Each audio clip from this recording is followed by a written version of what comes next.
Hi everyone, welcome back to my channel. Today I'm going to be talking about something a little bit different than what I usually talk about. Still related to PA school, but kind of a different aspect. This isn't about studying or grades or study guides or anything. This is going to be specifically about professional involvement as a PA student. This was kind of an unexpected part of my PA school journey that I cannot emphasize the importance of enough. I don't think enough of us going into PA school really think about. I'm going to first talk a little bit about my leadership roles, advocacy, professional involvement throughout PA school. Then I'm going to talk a little bit about the importance of why you should get involved. Finally, I'm going to talk about ways you can get involved locally, at the state level, and also on the national level. Let's just get right into it. So I went into PA school honestly not planning on being too involved. Maybe a few things here and there, but honestly, it wasn't a focus, and I don't think it's a focus for most people going into PA school. I have talked to a lot of pre-PAs. I knew people applying around the same time I was applying, and it just wasn't top of mind for anyone. I think it's very reasonable to just be like, I'm just trying to get into PA school, and then once you are in, you're just like, study, and that's kind of your whole life for the next 2.5 years. I was 100% in that boat. What happened was most PA programs have a student society, which is basically your president, your VP, your treasurer, and kind of all of those roles.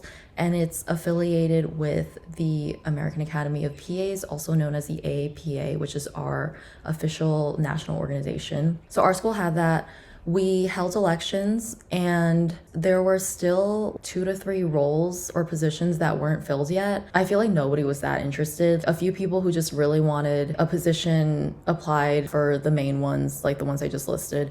But there were other ones like Student Academy Rep and State Chapter Rep. The class above was messaging, these positions are still unfilled, like someone please throw your hat in. And I remember reading that on my way to school, and I was like, no. I don't know, for whatever reason, I was just like, okay, why not? Worst thing, I'll just like have that position and do nothing, I guess. I was like, okay, I'm interested in this one. Got the position. That position was the Student Academy Rep position, also known as SAR. You start getting specific emails from the APA, and they basically give you a quick rundown of these are all the things that are happening that are available to students. Please share with your class. Like, your one job is to just relay information from APA to your PA program. We held our elections kind of late, and it was only like a month or so after that I started seeing emails about AAPA. It was 2024 at the time, the big annual conference. I started looking into it more. I feel like this would be really fun to go to. It was in Houston, Texas. I definitely tried to get some of my classmates to go with me because I didn't want to go by myself. A few people were potentially interested, but by the end of it, everyone except for me had dropped out because obviously, like, you have to pay for your own airfare. A lot of programs do set aside funds for that, or if you just ask, a lot of times they can pay for at least a portion of it. It looks good for PA programs as well if they have students attending events like this, especially if they're participating in Challenge Bowl and other events that are thrown for students. I did pay completely out of pocket my first year. Something just kind of told me go anyway. I don't know. So I went by myself. I did have a great time at that conference. I kind of got exposed to more of what the profession was about. Obviously, there's a lot of lectures going on. If there's like a specialty that you're interested in, there's lots of student meetup events and things like that. 2 things that were on my radar already that I was kind of interested in potentially being part of were the House of Delegates and the PA History Society student trustee position. I had seen both of those online, I believe. I feel like with everything put out there for PA students, a lot of times there's not really a description, or you're still kind of confused like what the position actually entails. But luckily, both of these groups were at the conference. So I got to sit in and just like observe how the House of Delegates ran, and I also got to participate in this workshop event with the PA History Society. I was like, okay, I definitely want to try out for both. Don't know if I'm gonna get them, but I definitely was very interested in both. That kind of solidified everything. So I applied. I did end up getting both positions. I feel like that's where it just all really took off. I would honestly describe it as like PA Congress. It's basically like the legislative Congress arm of the APA. It's made up of all these different delegations that come together, different state chapters, all of the specialty groups and other caucuses are all there. They all have their delegates, and policies are discussed every single year. You walk up there, you give testimony, pros and cons for everything. Policies are basically, do we agree that this is a stance or a philosophy that our profession and AAPA should be taking? My first year as a student delegate, I worked on several policies. 2 of them had passed, which was really, really cool, at the final meeting, which takes place during conference. So I observed it in 2024, and then I was a delegate in 2025. I had written a policy on robotic surgery and artificial intelligence. The whole process of just writing the policy, what has to go into it, all these different groups that you're working with along the way to make sure the wording and the language is correct, and then going up and basically like debating your point, why this is important and why you worded it the way you did, was a very, very educational, eye-opening experience. HOD was like one of the best things I ever did in PA school. I'm gonna kind of flip-flop back, but the next thing was the PA History Society student trustee position. This position involves working with the Board of Trustees for the PA History Society, which is kind of a branch off of the NCCPA, which is the group that basically certifies you. So you take the PANCE at the end of PA school. The NCCPA is the organization that's responsible for that, and when you re-credential later. So this is kind of a branch off of them. It's an organization that preserves the history of the PA profession. I'll link their website below. We write bios on kind of influential individuals, PAs, MDs, like anyone who has been influential in PA history. There's a lot of other history talking about specific events that were very pivotal in our profession. Everything like historical you can think of, and also modern day events as well. My role as a student trustee was to write a few bios on influential individuals. I definitely made the most of it. I interviewed, I think like 7 or 8 individuals, and it was fascinating, like hearing everyone's stories. There were some themes that definitely kept coming up again and again. Other ones, it was just like vastly different stories of how they became PA and certain things that they encountered on their way and how they got here. It definitely made me appreciate our profession a lot more. One of the things we don't realize is how young our profession actually is. I've told people this over and over, like your grandparents are older than this profession. The PA profession has not been around for that long. And then other board things, we were putting out educational modules and things like that I kind of got to provide feedback on and just kind of see how a board runs. I absolutely loved my experience there. I would definitely recommend any PA student apply for that. It's a year-long term. Same with HOD, it's a year-long term, except HOD starts in July and then is a year, whereas PA History Society starts from the beginning of that year. So like January all the way to the end. I'm trying to think timeline-wise. This was also the same year, so 2025. This year's AAPA conference was in Denver. And this was also the year that I won the PA Student of the Year award, which was amazing. PA Student of the Year, PA of the Year, Military PA of the Year, PA Preceptor of the Year, Constituent Org, like they just have a certain number of categories.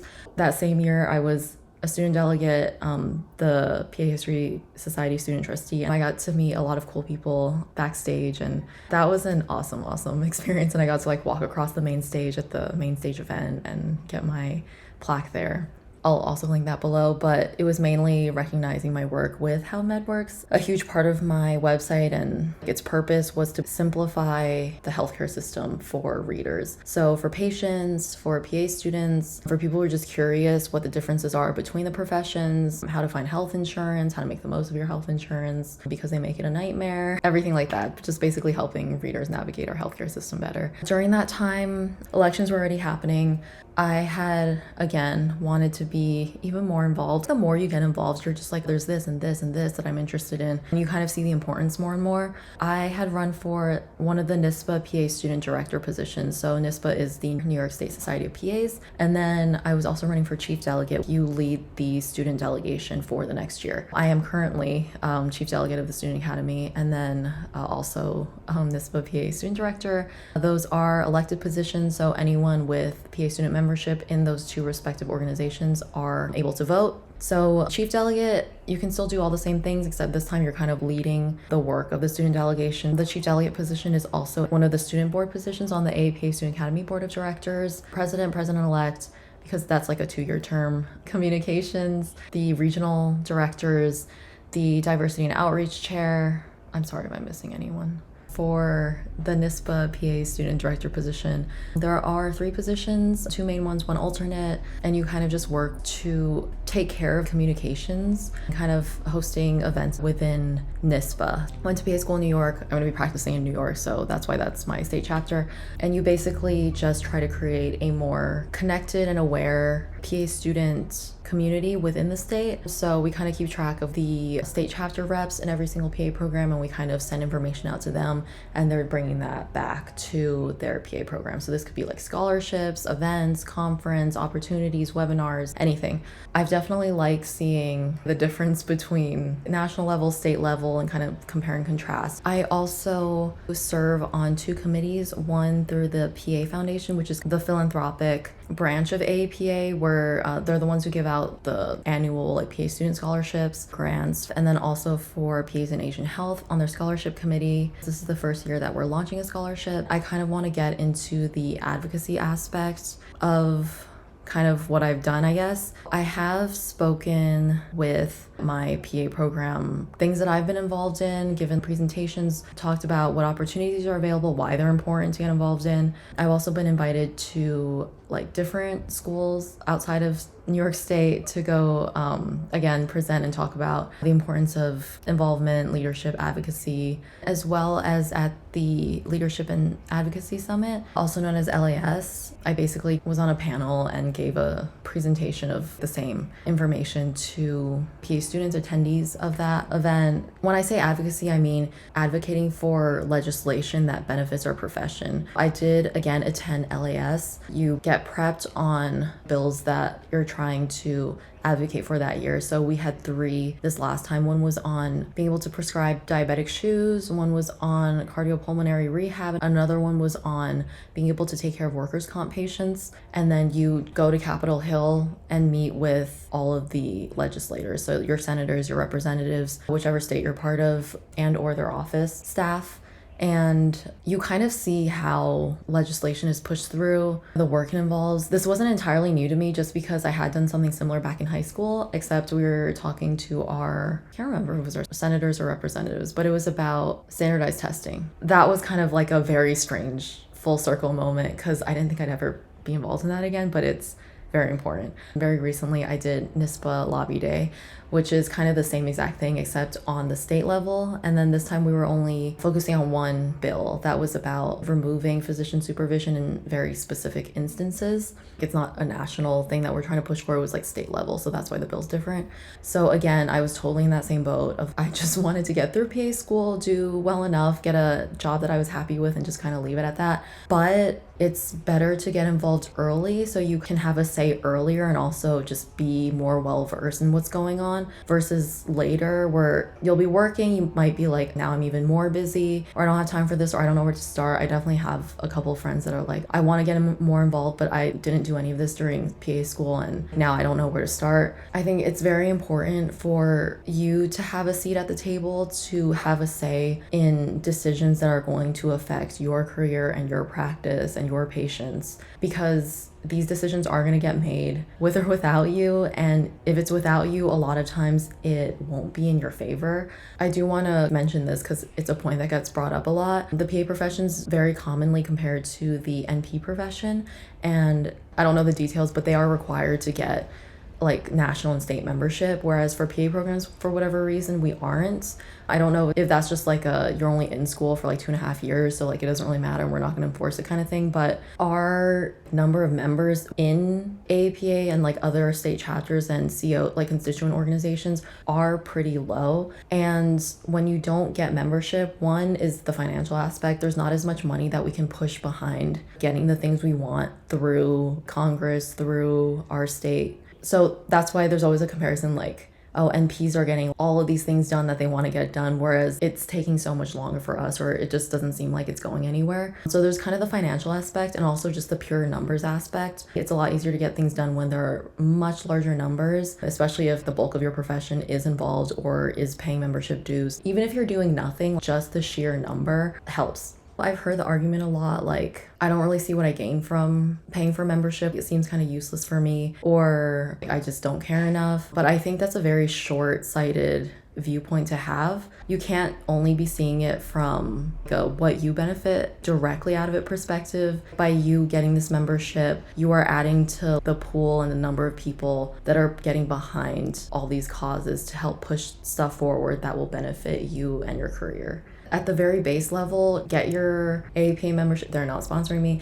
Get your AAPA membership and get your state membership or some kind of constituent organization. I actually have AAPA membership, NISPA membership. I also have HAPA membership, which is the Hawaii State chapter, just because I live here. I do plan on coming back at some point to practice. The decisions being made today will define what you can and can't do as a PA, whether you want them to or not. And that's not to scare you, but it should motivate you to get involved. At the very least, membership dues, even if you do nothing, but if you can get involved more, that would be even better.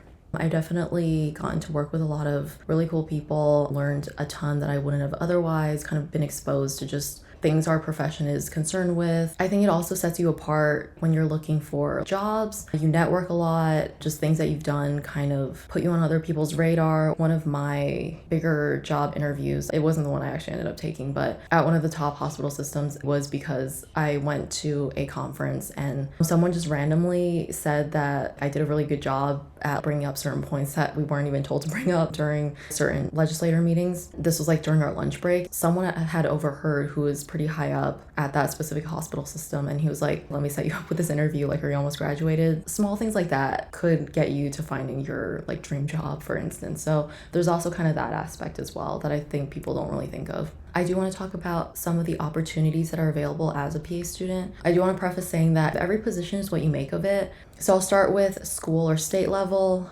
opportunities.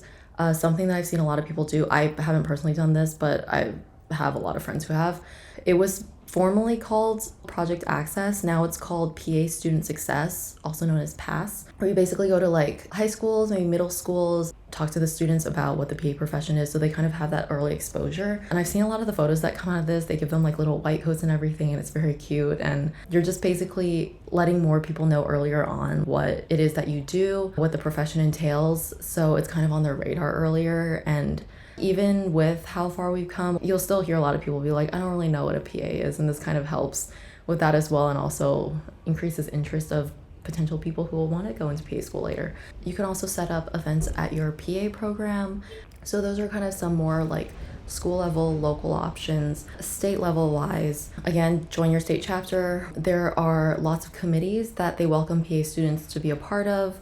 One of my friends who got into PA school the year after, but he was saying when he was a pre-PA, he had gotten involved with our state chapter. And then because of that, a lot of the like program directors who were already involved kind of knew him. And then when it came time for like interviewing, they remembered and they were like, oh, like this person's very involved, and it helped him get into PA school. So all the other benefits aside, you meet a lot of really good connections. Again, a lot of student leader positions. They have the PA student director. They'll have a student representative. I know Minnesota does that. They have like a few positions open every single year. Go to conference. If you can't even make it to the national, go to your state one. Again, lots of presentations, lots of connections. A lot of the big hospital systems will be there. Recruiters will be there. Go shake their hands, go talk to them, go get your job. And there's also Challenge Bowl. So I'd say for like all the people, all the very type A people in your class, it's a good way to get people to go. Lobby day for state chapters. Every state chapter, I think, does lobby day, or most. There's always like that concern, oh, I've never done anything like this before.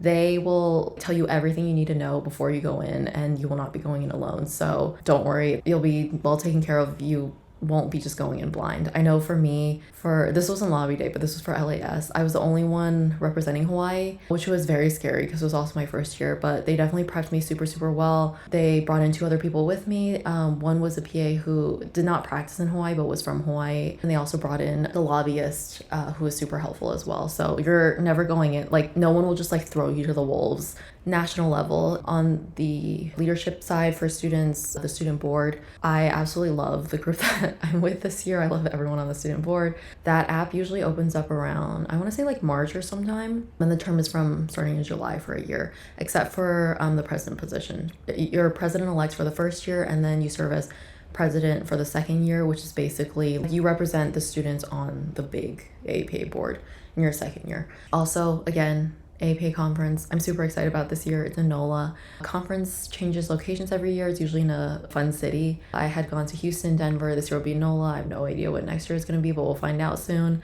If it's too expensive, just check with your PA program. You can even go reach out to like AAPA. They'll have an email there and be like, can you send my PA program a letter saying why it's important for me to go? I know for me at first I was like, oh my god, like my PA program is not going to pay for any of this. But keep in mind, it's not just good for you to go, it also is good for them for you to go. A lot of PA programs do set aside funds for this. They set aside a certain number for PA students to go participate in Challenge Bowl. Some just say, well, it'll cover registration for you and you'll have to cover the rest of it, things like that. So just always check with your PA program. You never know.